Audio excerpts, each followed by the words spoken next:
दादा साहब नहीं और का वहाँ पे मैं आई थी अपने हस्बैंड के साथ। मेरे बेटी है, बेटा नहीं था, दुआ मांगने आई थी।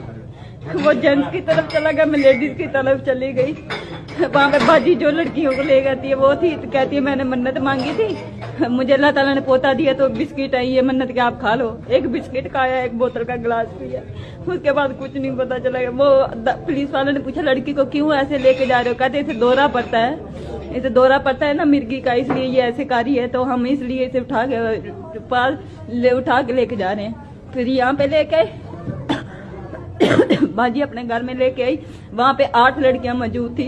एक का नाम सपना था, एक का नाम आयशा था, वो अजरा था, काफी ज्यादा मुझे नाम नहीं याद लड़कियों के। जब मैं गई थी तब 9 लड़कियां थी, 9 को बेच दिया, फिर 10वीं मैं थी। मुझे भी पहले वो खुद करते हैं जिनके भी उनके घर लड़के ना सभी नशे के टीके लगा के फीम खिलाते हैं, शराब भी पिलाते हैं। मुझे पिलाई थी उन्होंने, मुझे खून की उल्टियां आ गई। फिर उन्होंने भेज दिया, कहते ये नहीं बचेगी, ये मर जाएगी, इसे बेच दो। फिर उन्होंने आगे बेच दिया। मुझे दवाई दिलवाने लेके जा रहे थे, मैंने बोला दवाई दिलवा दो, दवाई दिलवाने लेके गए। वहाँ पे पुलिस वाले भाई खड़े थे, मैंने शोर किया, वो मुझे ले आए। फिर ये पुलिस कैसे पहुंची? ये पुलिस किसी ने कॉल की थी ना, किसी भाई ने जो देख रहे थे सारे सड़क के ऊपर, किसी ने कॉल की, फिर पुलिस आ गई।